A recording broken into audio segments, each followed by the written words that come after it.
Bien, de nuevo, buenos días a todos y bienvenidos. A mí me toca hoy presentar al boss, a doña Miriam de las Mercedes Cortés, la rectora magnífica de esta universidad, por todos conocida.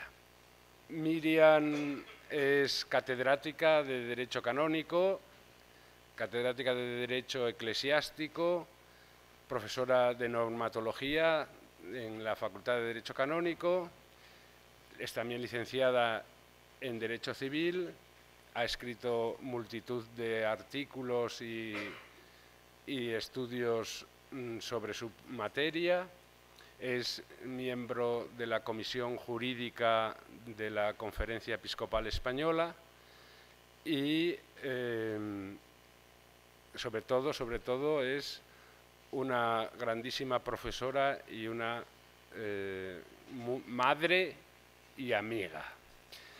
Nos va a hablar de las reformas del Papa Francisco en el libro primero del Código, sobre todo haciendo referencia al intercódices, ¿no?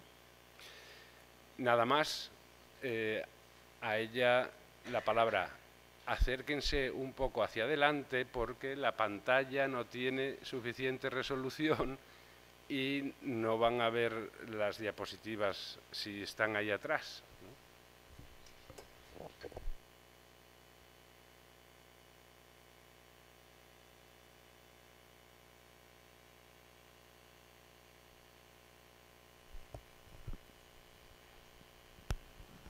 Buenos días a todos. Muchísimas gracias, Luis, por la presentación. Como les ha dicho, la definición no es muy buena. Entonces, bueno, si quizá a partir de la mitad para atrás no se puedan leer algunas diapositivas, pero no se preocupen, que no importa, son meramente ilustrativas. Todo lo que está en la pantalla se va a decir aquí, o sea que tampoco se afanen mucho. En cualquier caso, la próxima vez que vuelvan a esta casa habrá nuevo proyector con mejor definición, porque ya está presupuestado, sin duda. Bien, bueno, pues en mi intervención haré referencia principalmente a las 3 cartas apostólicas dadas en forma de motu proprio por el Papa Francisco, que de una manera u otra han modificado el texto de algunos cánones o han dado criterios de interpretación, sin modificarlos, a diversos cánones del libro primero del Código, de las normas generales del derecho. Por orden cuantitativo, en cuanto a la incidencia en las normas del Código, me referiré en primer lugar, de manera más extensa, al motu proprio de Concordia Intercódices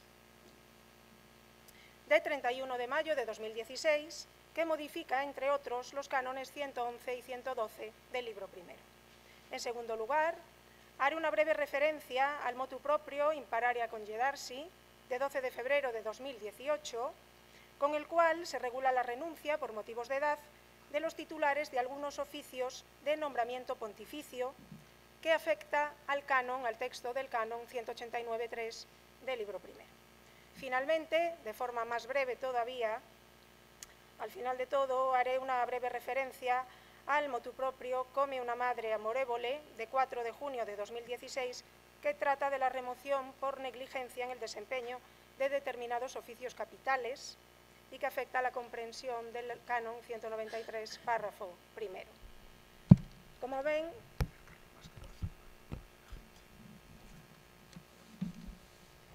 ¿me oyen bien los del final? Gracias. Bien, como ven, bueno, pues el primer motu proprio está en latín y los otros en italiano, y he respetado el idioma en el que se han publicado, en el que están publicados de forma original. Bien, por tanto, aunque el objeto de este trabajo son las normas generales del código latino, especialmente en el primer punto, referente al motu propio de Concordia Intercódices, por razones obvias, pues iré haciendo las correspondientes referencias al Código de Cánones de las Iglesias Orientales. Bueno, pues vamos a comenzar por el primero, por de Concordia Intercódices. Como bien ven ahí, La Iglesia debe respirar plenamente con sus dos pulmones, Oriente y Occidente. Estas conocidas palabras, que son de San Juan Pablo II, parten de su profunda convicción de que así debía ser para la eficacia de la evangelización actual del hombre contemporáneo y también para el bien de la propia Iglesia. El Papa Francisco muestra la misma convicción que San Juan Pablo II, lo cual se refleja, entre otras cosas, en la reforma legislativa que vamos a comentar a continuación. Bien, el Concilio Vaticano II declaró que en la rica diversidad de las iglesias orientales brilla la tradición de los santos padres, que arranca desde los apóstoles, por lo que constituye patrimonio de la Iglesia universal. Las legítimas diferencias que se dan tanto entre Oriente y Occidente como en el propio Oriente, entre las diversas iglesias de Oriente, no solo, como digo, estas diferencias, no solo no dañan la unidad de la Iglesia, sino que más bien, según dice el Concilio, explicitan esa unidad, por lo cual el Concilio pide muy encarecidamente que sean preservadas y mantenidas en su integridad. Tal variedad entre la Iglesia latina y las iglesias orientales y entre ellas mismas tiene lógicamente su reflejo en el derecho canónico y su primera manifestación es la existencia de los dos códigos, el Código de Derecho Canónico para la Iglesia latina y el Código de Cánones de las iglesias orientales. La existencia de un patrimonio disciplinar común compartido por todas las iglesias orientales, que son los sagrados cánones, los sacricánones, fundamenta la existencia de este código común, que no perjudica en nada el legítimo derecho particular propio de cada una de estas iglesias orientales. Es evidente que la respiración con dos pulmones ha de ser armónica para el bien del cuerpo y así también para el bien del cuerpo eclesial.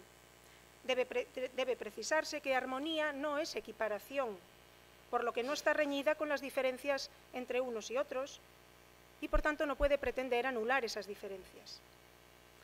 Tampoco la diversidad, yéndonos al otro extremo, puede justificar una total incomunicación, porque esto no sería eclesial. Hay que encontrar, por tanto, un término medio que intente conciliar o concordar, en palabras del motu proprio, o armonizar lo que sea necesario para el bien de las almas, pero hay que respetar todo el resto. De ahí el tenor de los respectivos canon 1 de los dos códigos. El CIC dice, el Código de Derecho Canónico para la Iglesia Latina, que, como tienen ahí, los cánones de este código son solo para la Iglesia Latina. Lo mismo dice el canon 1 del Código Oriental, los cánones de este código son para todas, por ahí digo que es un derecho común, para todas y solas las iglesias orientales, por tanto excluye la Iglesia Latina. Pero luego apostilla, a no ser que en lo referente a las relaciones con la Iglesia Latina se establezca expresamente otra cosa. Esto último que ven ahí subrayado excluye de raíz esa total incomunicación, ¿no?, que algunos pretenden y abre la puerta a que haya normas del Código de Derecho Canónico latino y del Código Oriental que les afecten respectivamente a unos y a otros.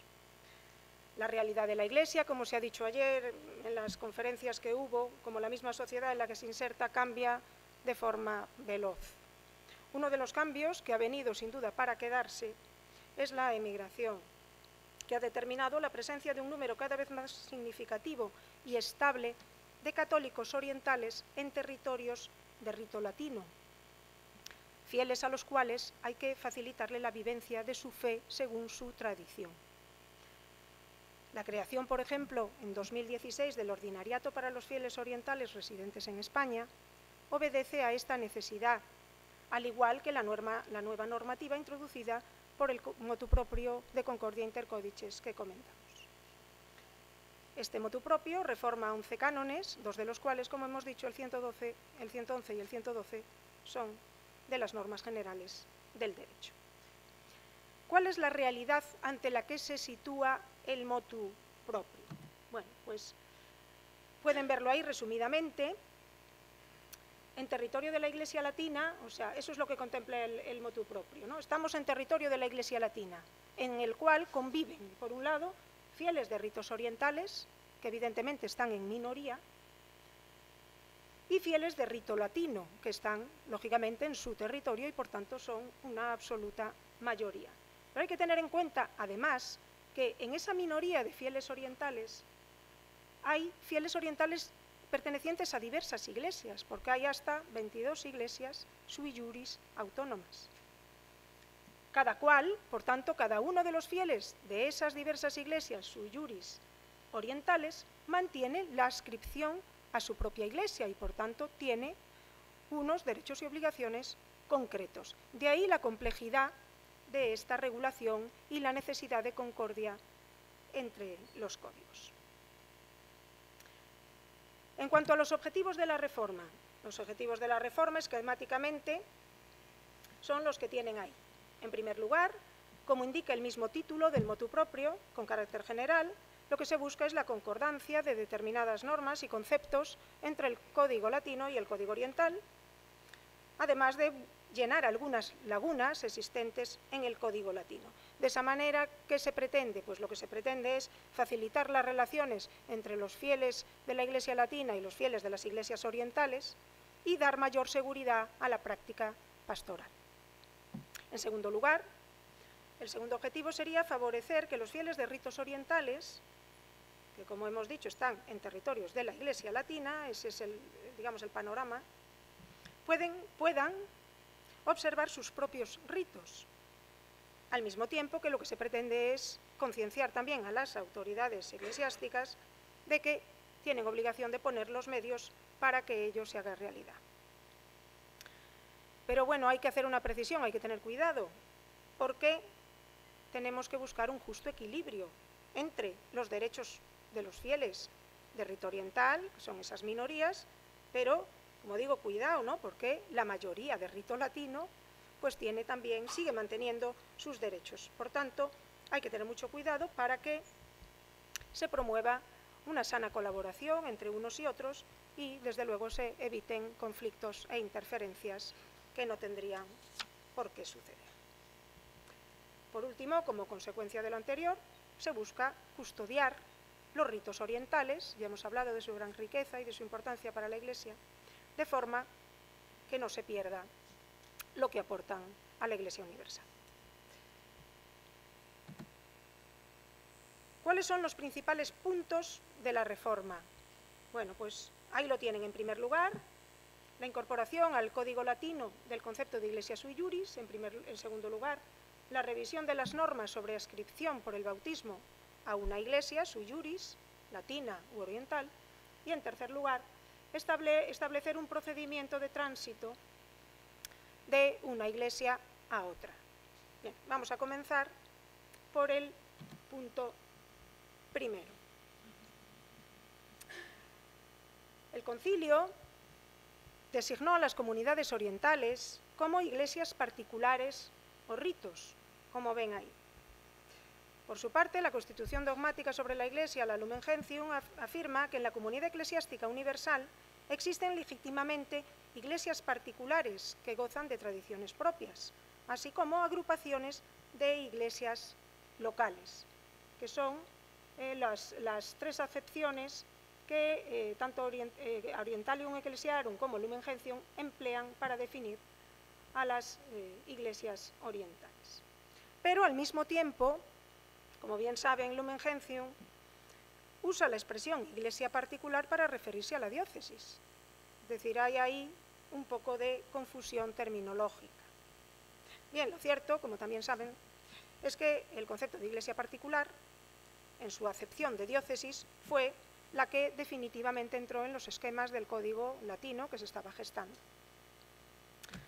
Por otra parte, hay que tener en cuenta, por eso lo marco ahí con un asterisco arriba, en cuanto al concepto de rito, el concilio ya lo definió de una manera muy particular, que fue la que pasó posteriormente al Código Oriental.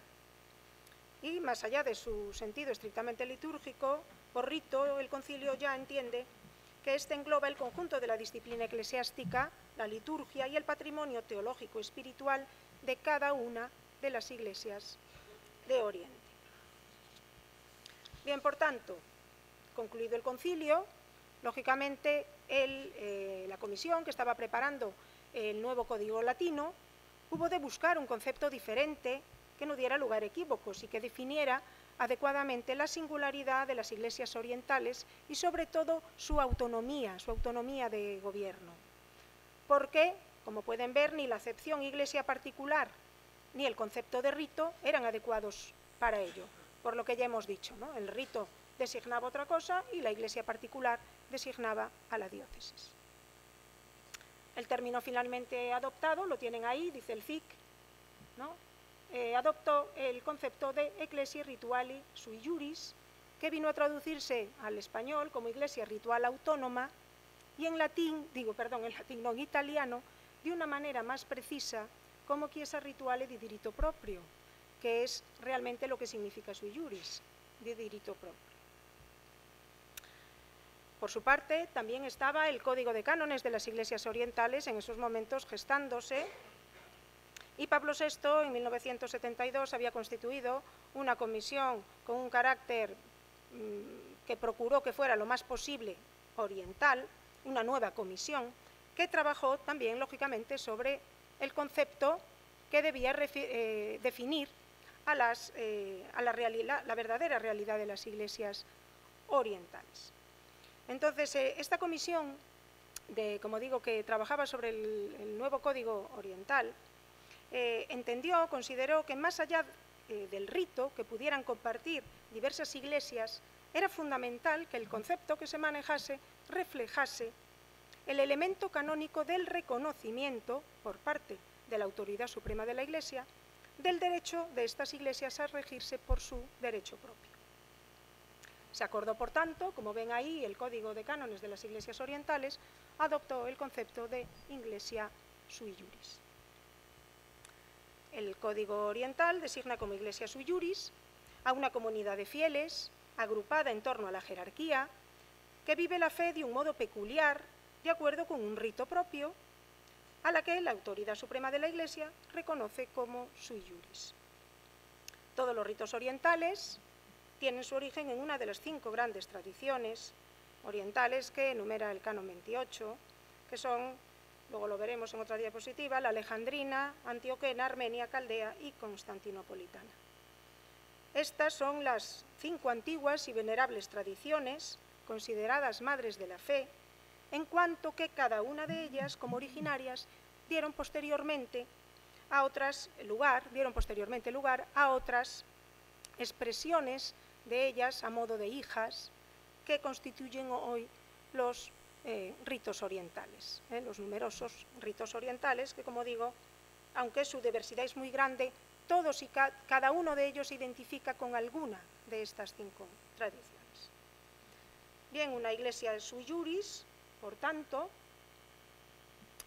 presupone una serie de elementos materiales y un elemento formal que es fundamental. ¿Qué es el elemento formal? Es el que precisamente la dota canónicamente de la condición sui juris y que no es otro que ese reconocimiento por parte de la autoridad suprema de la Iglesia. Tal reconocimiento canónico la capacita para autogobernarse con autonomía. Ahora, hay que entender bien el concepto de autonomía, porque lógicamente siempre es una autonomía relativa, es decir, esa autonomía viene limitada o delimitada, como quieran, por el derecho común, es decir, por las leyes y costumbres que dé el legislador universal para toda la Iglesia y también por el derecho común a todas las iglesias orientales, contenido básicamente en el Código de Cánones de las Iglesias Orientales. Finalmente, lógicamente, también están limitadas esa capacidad de autogobierno por el poder supremo del Romano Pontífice del Papa. Bien, según lo dicho, pueden ver ahí en esa diapositiva, no puede confundirse la Iglesia sui juris con el rito y mucho menos con el rito litúrgico. Son conceptos diferentes.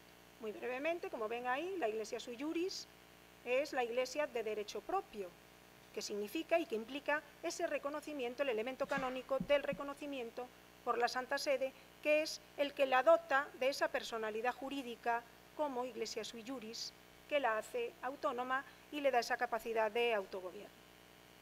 El rito, que, como hemos dicho, proviene de alguna de esas 5 tradiciones rituales es el conjunto del patrimonio litúrgico, teológico, espiritual y disciplinar de cada una de las iglesias sui juris. Es decir, como he puesto ahí en mayúscula, es el modo que tiene cada una de las iglesias sui juris de vivir la fe.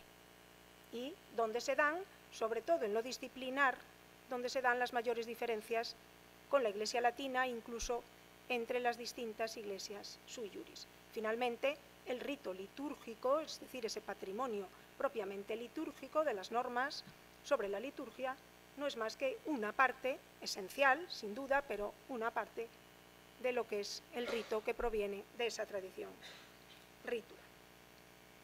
En cuanto a la estructura típica de las iglesias sui juris, podemos ver ahí, está formada por varias iglesias particulares o eparquías, eso es, como digo, su estructura tradicional, bajo una autoridad jerárquica común, que puede ser el patriarca, el arzobispo mayor, el metropolita, o incluso en los casos en que la iglesia sui juris esté formada excepcionalmente por una única circunscripción, a su cabeza estará un jerarca o, cuando no está constituida en eparquía, pues un exarca.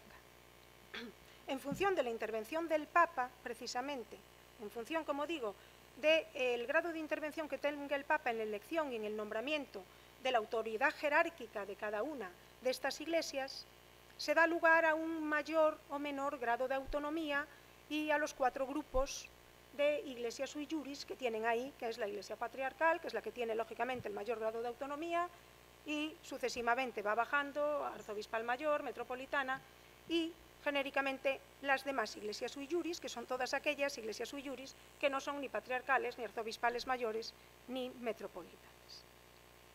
Las demás iglesias sui juris, como hemos dicho, están presididas por un jerarca o por un exarca y pueden estar formadas por una o varias eparquías o exarcados apostólicos cuando no estén constituidas en eparquías. La reforma introducida, lo que ha hecho la reforma introducida con el motu proprio, como hemos podido ver ahí al final de todo, como ven actualmente, el código latino y el código oriental manejan el mismo concepto, usan el mismo concepto como fruto, como digo, de la reforma del motu proprio, que es el de iglesia sui juris. Bien, entonces, esto es lo que ha hecho, como lo pueden ver ahí.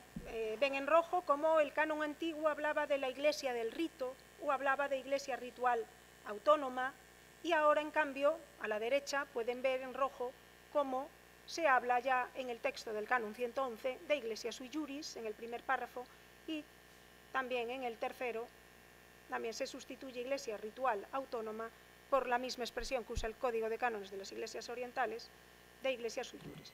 Lo mismo en el canon 112, como pueden ver a la izquierda y a la derecha, pues cómo se ha cambiado ese concepto ritual, puramente ritual, ¿no?, de iglesia por el concepto de iglesia sui juris, que, como digo, lo que refleja es especialmente ese elemento canónico del reconocimiento de las iglesias que le proporciona la Santa Sede.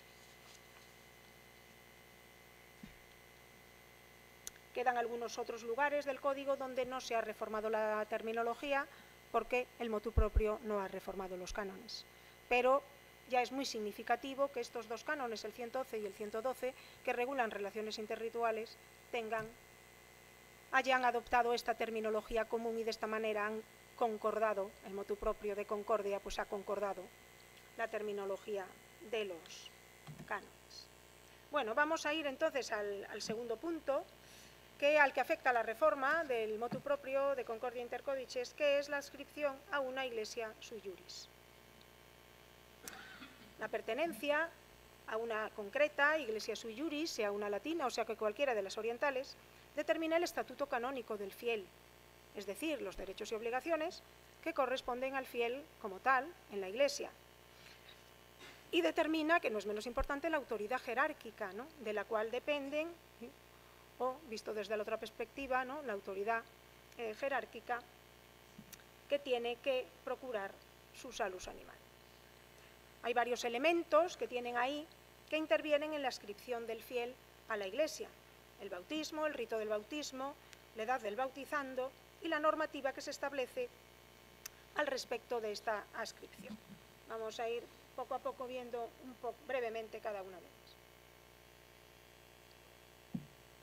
El bautismo, como saben, es la causa originaria de la incorporación a la Iglesia de Cristo, pero tal incorporación no se realiza de un modo genérico, sino que se realiza de forma concreta, es decir, a través de la adscripción a una Iglesia sui juris, como hemos dicho. Dicho de otro modo, cada fiel católico, por el bautismo, pasa a formar parte del pueblo de Dios en un momento y lugar concretos de la historia, vinculándose canónicamente a una determinada comunidad. Por otro lado, hay que tener en cuenta, por eso menciono ahí el rito del bautismo, digo que hay que tener en cuenta que ha habido un cambio de criterio respecto a la anterior legislación, es decir, la legislación latina contenida en el Código del 17 y la legislación oriental que estaba contenida en las leyes anteriores al Código de 1990. ¿Cuál es el cambio? Bueno, pues el cambio significa que la incorporación a una Iglesia sui juris no viene determinada por la ceremonia del bautismo, por el rito empleado en el bautismo, sino que la incorporación se producirá de acuerdo con las normas que establece la ley, como digo, con independencia de que se celebre el bautismo en uno u otro rito. Bien es cierto que el canon oriental, o sea, el Código oriental, establece que el rito del bautismo debe ser aquel correspondiente a la Iglesia a la cual se va a incorporar el bautizando. No obstante, esto es lo que quiero aclarar y quiero incidir un poco más en ello, si por desconocimiento o por negligencia, ¿no?, incluso por necesidad, un bautizando recibiera el bautismo en un rito litúrgico diferente de la Iglesia a la cual le correspondería ascribirse según ley, se ascribirá a la Iglesia según ley, no a la Iglesia del rito del bautismo, como digo, aunque se hiciera por necesidad. O sea, que lo que prima es la ley, por tanto, esto lo que supone es un cambio de criterio respecto de la anterior legislación, como probablemente sepa.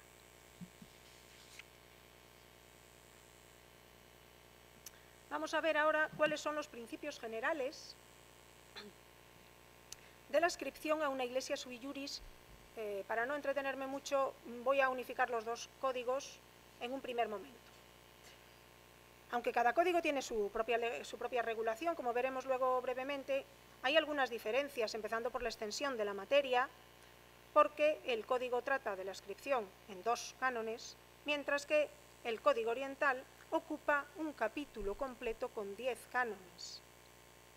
Sin embargo, se pueden establecer unos principios generales que son comunes a ambos, cuya existencia, es decir, precisamente la existencia de estos principios generales que son comunes a ambos, es lo que no solo justifica, sino que impone que haya una determinada concordancia en las 2 legislaciones. En primer lugar, un primer principio general es la libertad de adscripción para el bautizando que ha cumplido 14 años. Él puede elegir la Iglesia sui juris a la que se desea incorporar, como insisto, con independencia del rito litúrgico en el que pudiera haber recibido el bautismo. Él elige a la Iglesia sui juris a la que queda adscrito, sea la que sea, la latina o cualquiera de las orientales. El segundo principio general es la adscripción del menor de 14 años que se produce siempre conforme a derechos. Es el derecho el que determina, ¿no? Digamos que es una adscripción legal, no voluntaria. Aunque ya veremos que hay una serie de reglas, algunas de las cuales se han modificado precisamente en el motu proprio de Concordia Intercolleges.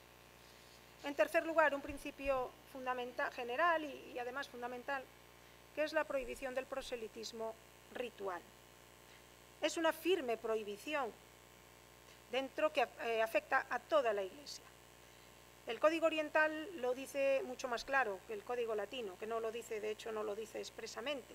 Dice el Código oriental: nadie pretenda inducir en modo alguno a cualquier fiel cristiano a pasar a otra Iglesia sui juris. Y quien lo haga, dice otro canon, debe ser castigado con una pena justa. Es decir, se entiende que merece una pena, es decir, un castigo penal esa intención, ¿no?, de ese ejercicio del proselitismo ritual que está terminantemente prohibido. Como les digo, el Código Latino no es tan explícito, pero por su propia naturaleza estas normas obligan en toda la Iglesia, sin duda ninguna. Por último, el cuarto principio es que se mantiene un mayor protagonismo, como se dirá, de la figura paterna. Repasemos brevemente cuáles son esos principios de adscripción a la Iglesia Latina del menor de 14 años, que, como digo, se produce según la ley.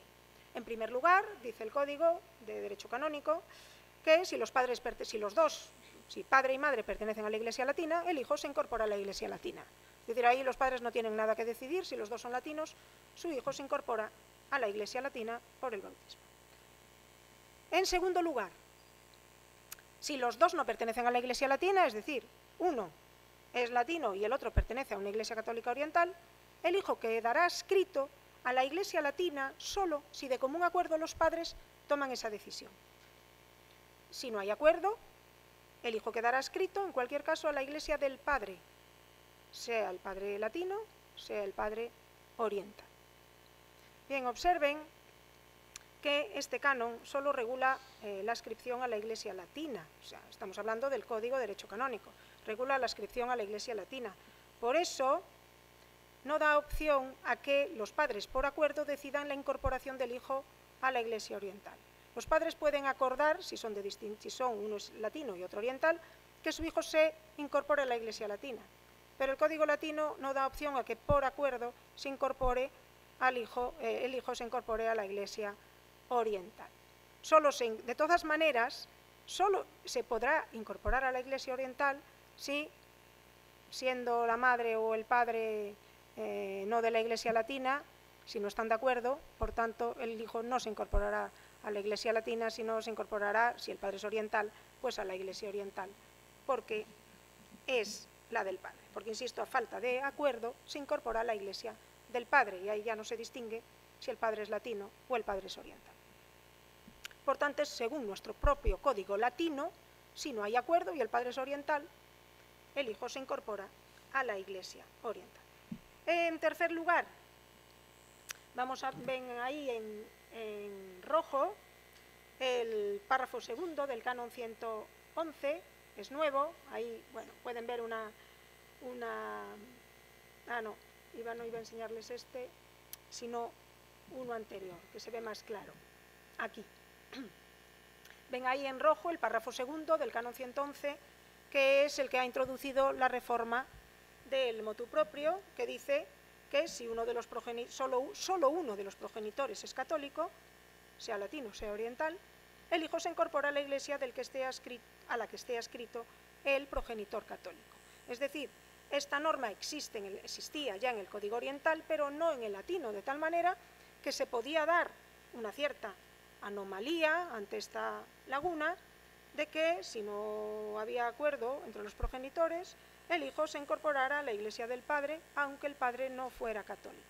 De esta manera, con la reforma del canon y la introducción de este nuevo párrafo segundo del canon 111, se corrige esa anomalía y ya queda claro que si solo uno es católico, se incorpora el hijo a la Iglesia del padre o madre católico. Muy brevemente, si nos fijamos en la posición de los padres, el padre y la madre respecto a la decisión sobre la adscripción de sus hijos, se ve claramente que no hay una posición paritaria. Baste decir, ya me extenderé en el artículo escrito sobre esto bastante más, baste decir ahora en este momento, que la madre latina, como hemos visto, tiene posibilidad de manifestar su voluntad, pero no tiene capacidad de decisión, porque en cualquier caso, si el padre no está de acuerdo, el hijo, según ley, se incorporará siempre a la Iglesia del padre, nunca a la de la madre. Y ahí la reforma no ha incidido. Por tanto, el principio sigue siendo el mismo. Según el Código Oriental. Bueno, ahí tienen, pero no se entretenga mucho a leer porque simplemente para señalar alguna cosa de las que están subrayadas. ¿Cuáles son los principios de adscripción del menor de 14 años a una iglesia sui juris según el Código Oriental? Bueno, pues son un poco diversos, aunque después de la Reforma concuerdan en algunos puntos, algunos ya lo hemos visto mejor. Entonces, el Código Oriental determina que por principio el hijo se incorpora a la iglesia del padre. Esto por principio.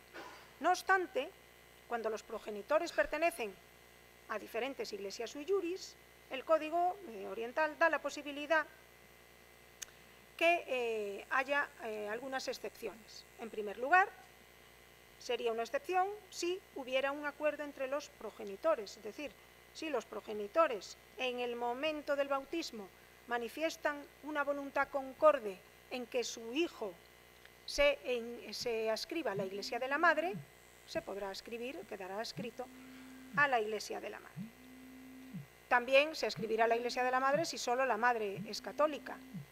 Ahí ha entrado la concordia con el Código de Derecho Canónico, con la Reforma. Entonces, si solo la madre es católica, como digo, también dice el Código Oriental, o la madre no está casada, entonces también entraría se adscribiría a la iglesia de la madre.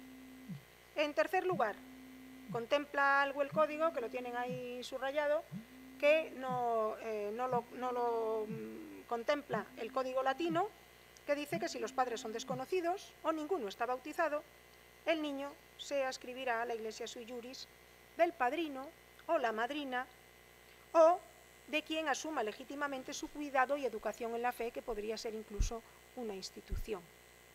Como digo, son normas que no están en el Código Latino, que no se han introducido tampoco por la Reforma, pero que considero que podríamos aplicarlas, lógicamente, por analogía.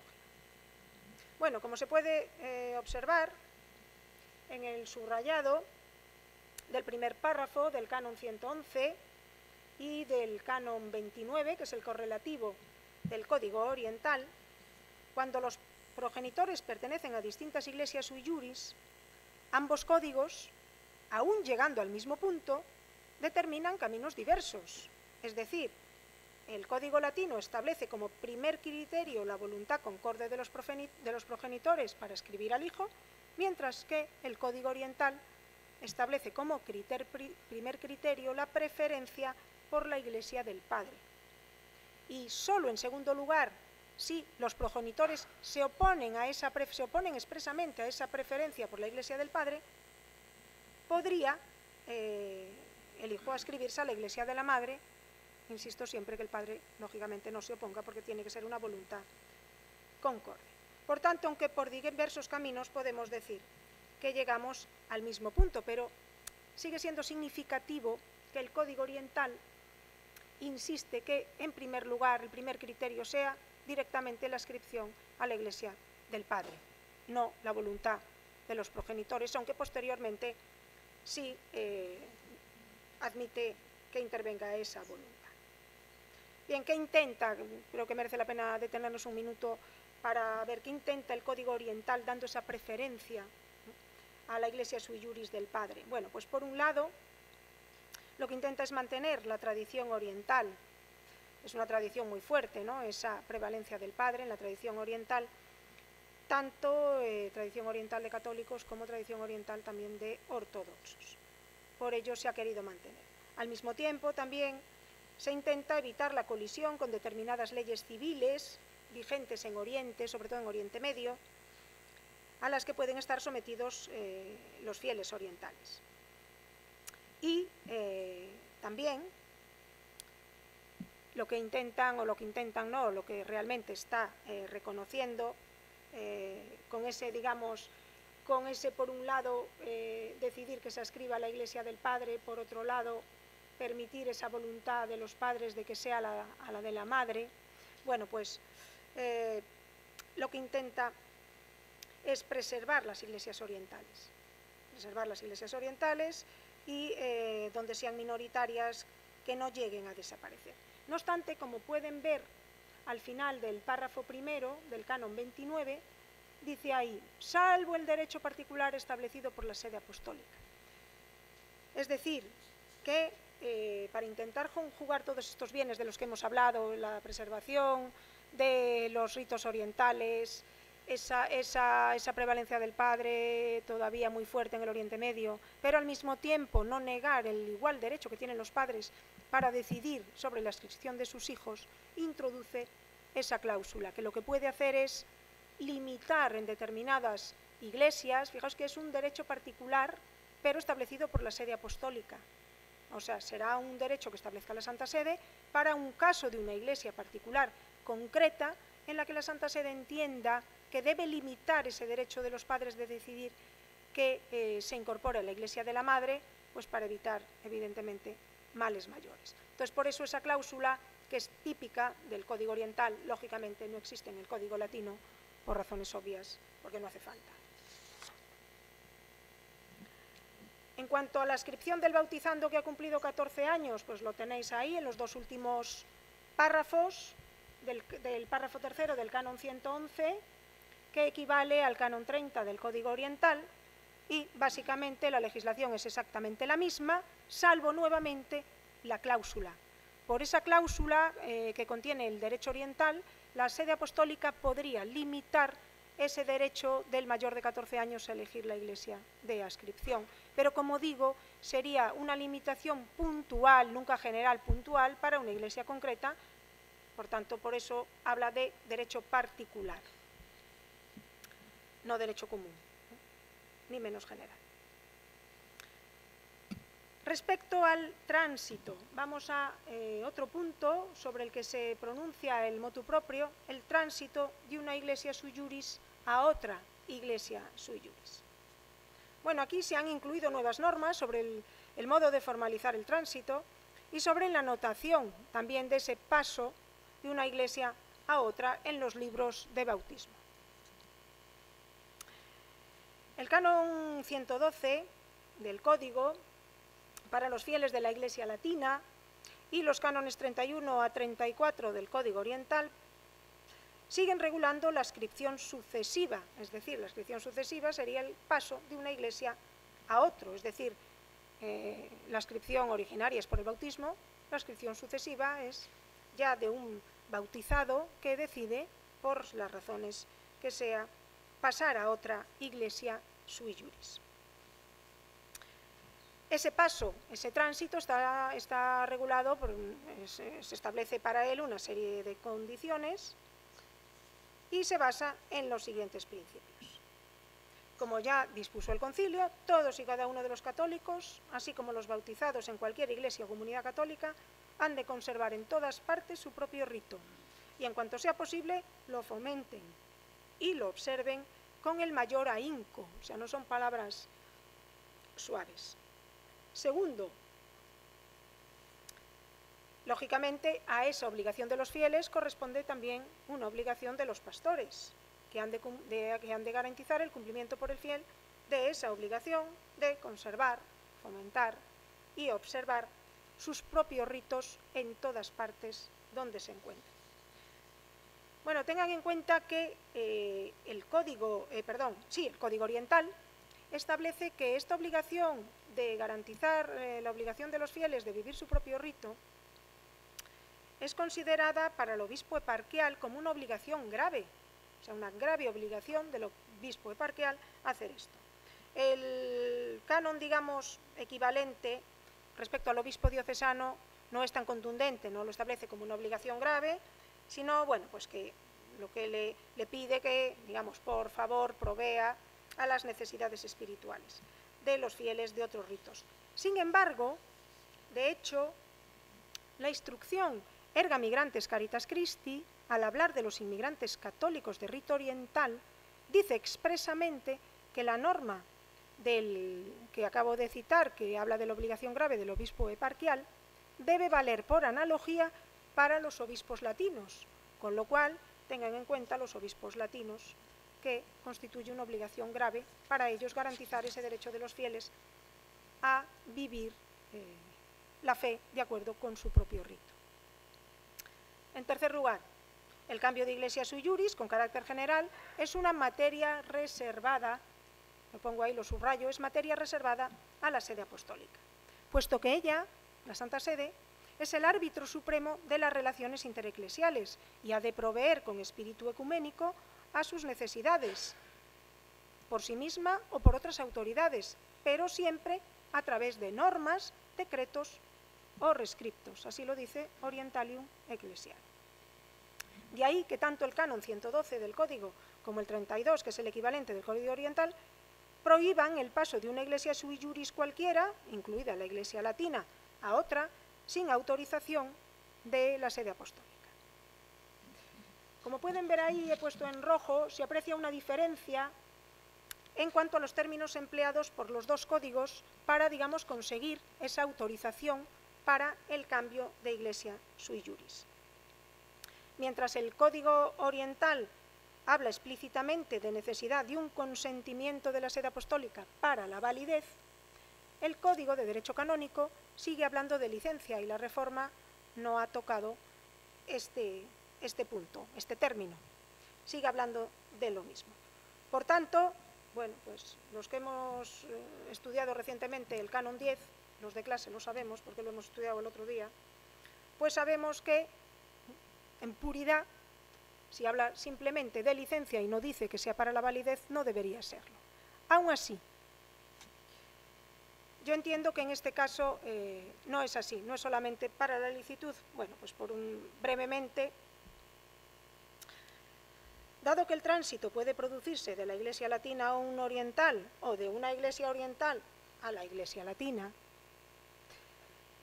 tenemos todos que cumplir la norma del Código Oriental y, por tanto, tenemos que conseguir ese consentimiento necesario para la validez. ¿Por qué lo digo tan contundentemente? Porque considero que, en caso contrario, caeríamos en el absurdo de que la Iglesia Latina permitiera el tránsito, porque sería válido, aunque fuera ilícito, pero sería válido y, por tanto, permitiera un tránsito ilícito, y la oriental, en cambio de destino, no pudiera aceptar la válida incorporación porque su derecho se lo prohíbe para la validez. Al revés, si la Iglesia Latina permitiese una válida ascripción a ella de un oriental, sería curioso, ella podría admitir una válida ascripción aunque fuera ilícita, pero la oriental de origen no daría por válido el tránsito, con lo cual, bueno, pues ustedes me dirán si eso tiene algún sentido. Por otra parte, también considero que sería bastante absurdo que se establezca una reserva de esta materia a la sede apostólica y esta reserva no operase para la validez. En cualquier caso, bueno, es algo que queda abierto a la discusión. En cuarto lugar, ha de tenerse en cuenta que el consentimiento de la sede apostólica para el tránsito entre iglesias se puede dar de forma presunta. Como lo tienen ahí, un consentimiento presunto de la sede apostólica. Pero ese consentimiento presunto no opera en cualquier caso. Vamos a explicar brevemente cómo sería. El canon 32 del Código Oriental contempla esta posibilidad de tránsito presunto, como digo, solo entre iglesias orientales y cuando los respectivos obispos eparquiales consienten en ello. Es decir, un fiel oriental de una iglesia sui juris quiere pasar a otra iglesia oriental sui juris, si los obispos eparquiales consienten el tránsito, ambos consienten, se entiende que obtienen ya presuntamente el consentimiento de la Santa Sede y por tanto no tienen que pedirlo expresamente. Bueno, al promulgarse el Código Oriental se planteó una duda de derecho sobre si sería posible esto que se establece entre iglesias orientales, aplicarlos en otros casos, en concreto cuando estuviera ahí, digamos, entrar en el juego la Iglesia Latina. Bueno, hubo una respuesta a través de un rescripto, exaudiencia, de 1992, que estableció que era posible considerar obtenido el consentimiento presunto de la sede apostólica para el tránsito de la Iglesia Latina a una Iglesia oriental que tuviera eparquía en el territorio de la Iglesia Latina y que ambos obispos, el diocesano y el eparquial, que tendrían competencia sobre el mismo territorio, consintiesen.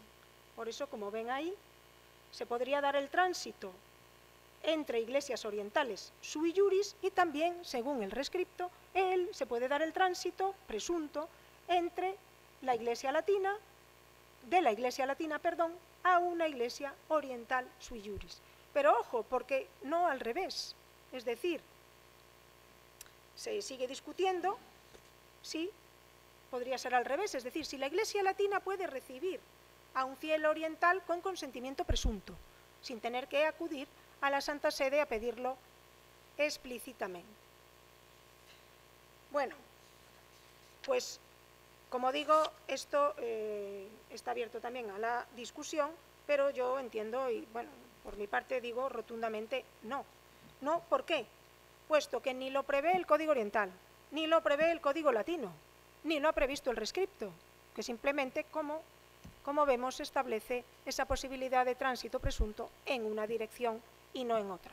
Por tanto, cuando un fiel oriental quiera pasar a la Iglesia latina, ha de obtener el consentimiento expreso de la Santa Sede, de la Sede Apostólica.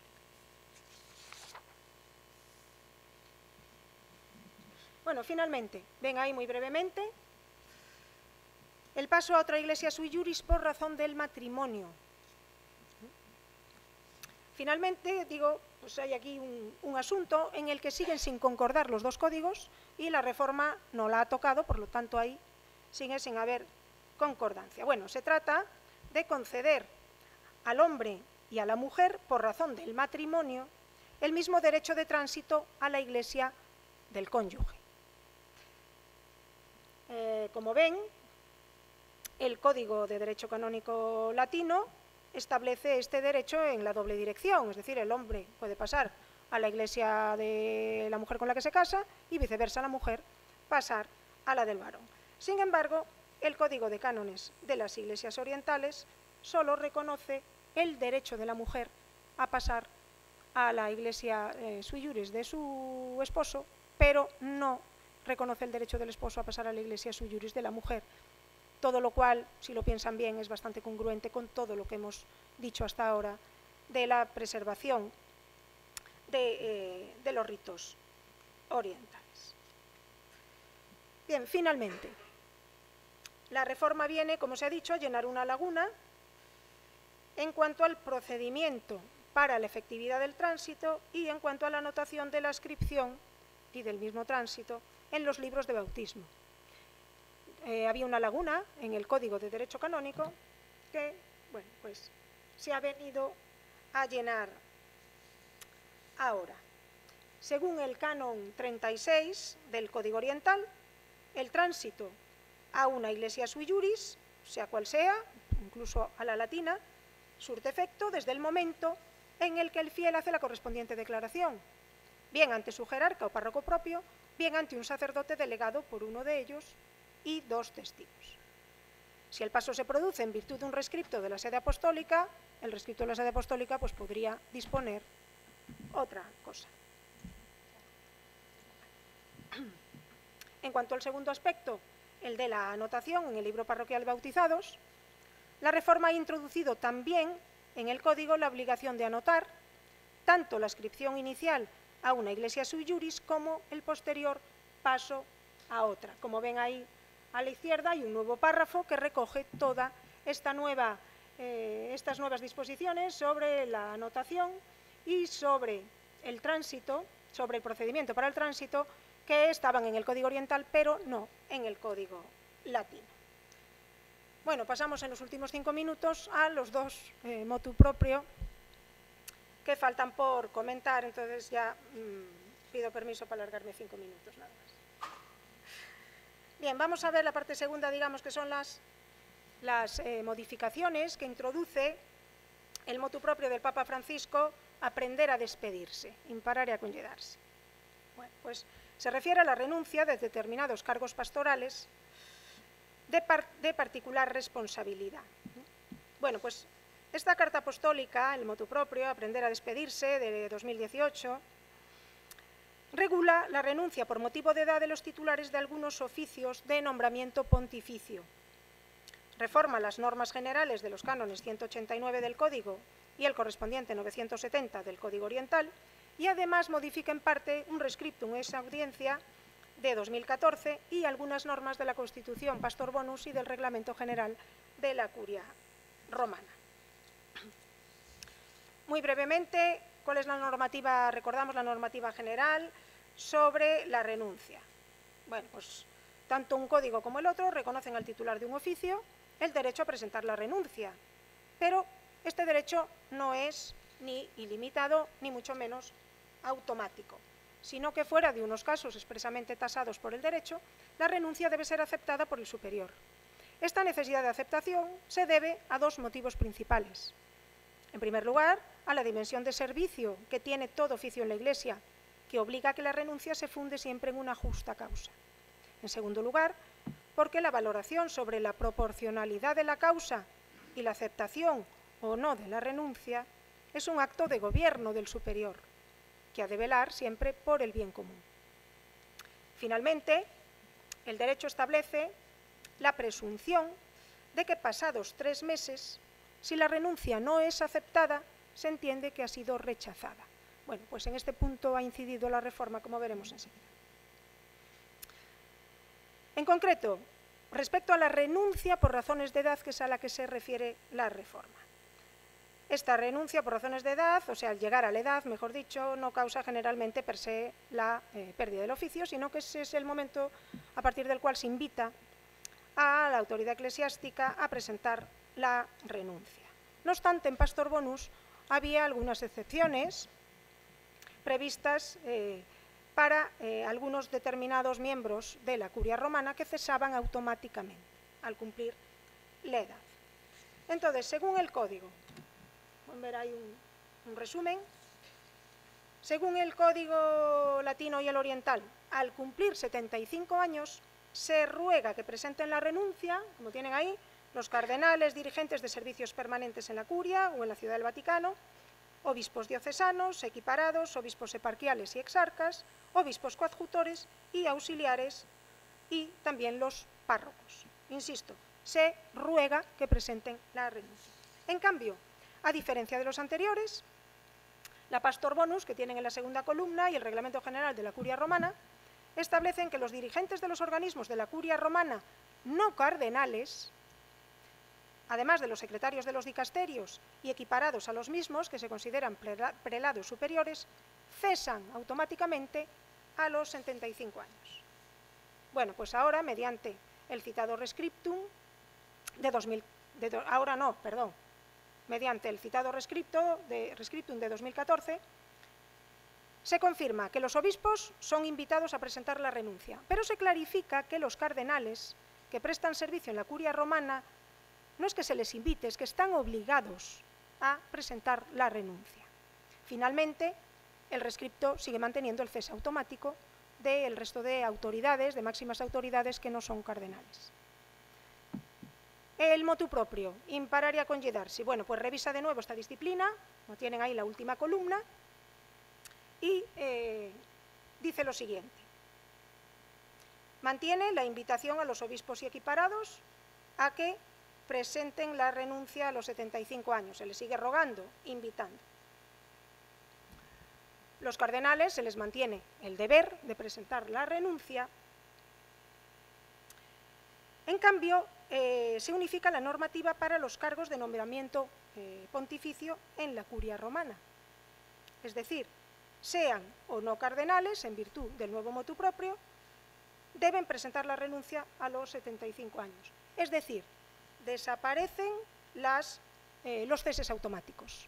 Todos estos cargos de nombramiento pontificio, como tienen ahí al final, de la curia romana, sean cardenales o no sean cardenales, no cesan automáticamente, sino que tienen que presentar la renuncia. En el momento que presentan la renuncia, como dice el motu proprio, quedan automáticamente prorrogados en el oficio.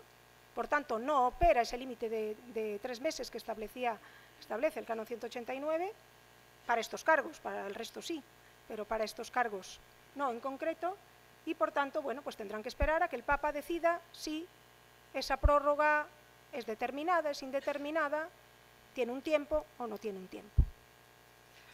Como digo, es una decisión de la autoridad. Y por último, 2 minutos, sí, es un folio. No, si no hago como tú, lo dejo para el texto escrito. No, pero son 2 minutos. lo último.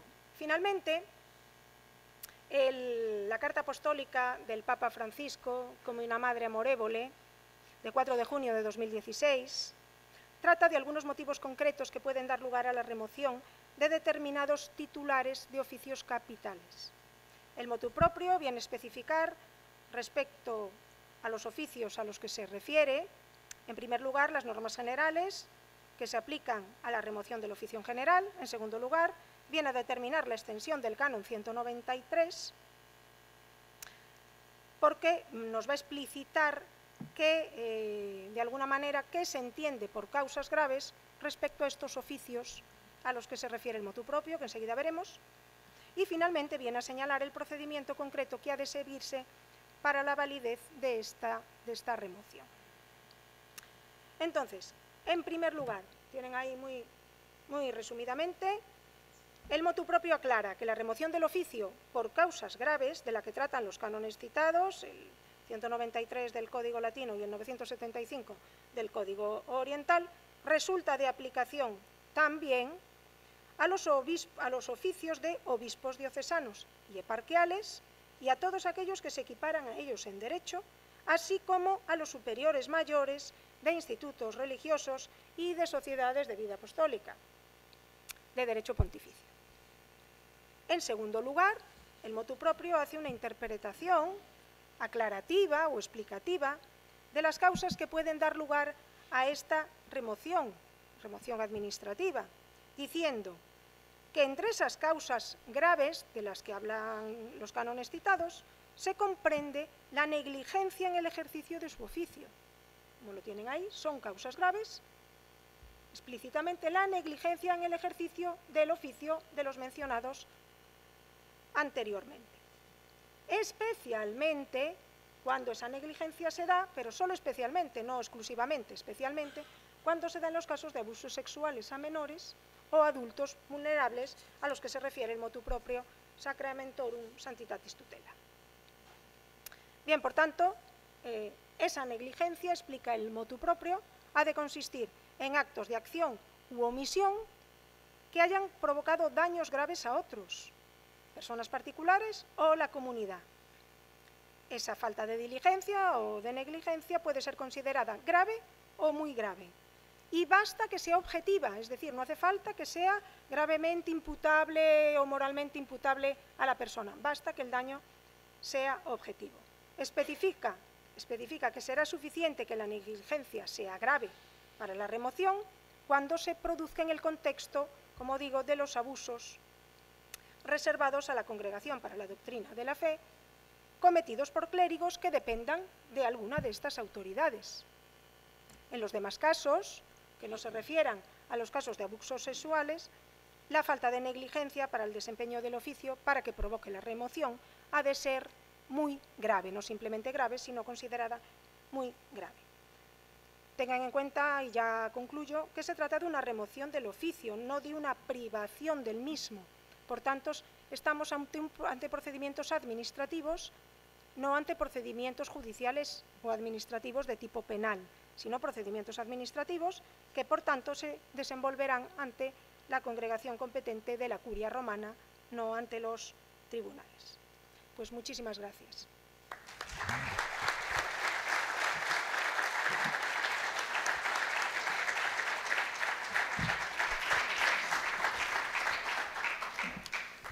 Bien, hemos visto el alcance de la reforma del libro primero y nos tocará profundizar sobre todo ello. 5 minutos para hacerle preguntas a doña Miriam.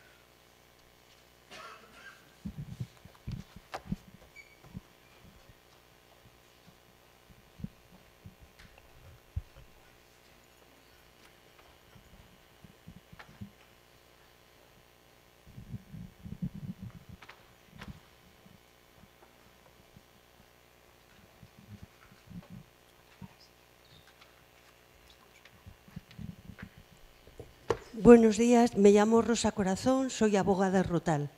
Mi pregunta es sobre un aspecto concreto, particular. respecto al Código de Cánones de las Iglesias Orientales de 1990 y la modificación que tan espléndidamente nos ha comentado.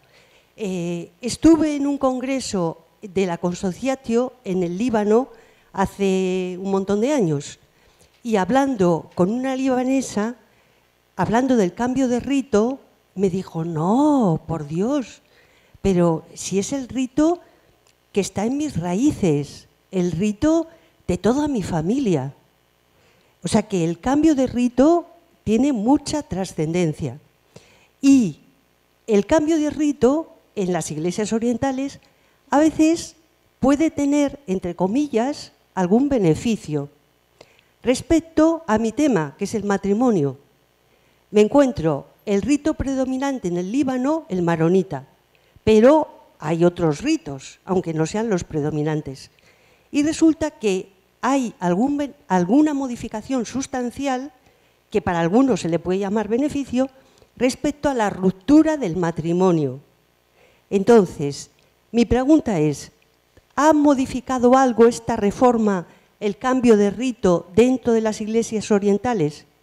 Mi pregunta es, entiendo que el cambio de rito exigiría el consentimiento del obispo eparquial. Tercera pregunta, respecto a la congruencia con nuestro canon de 1983. Ya me voy a mi tesis doctoral respecto a la afinidad que contempla los ritos y todas estas cosas.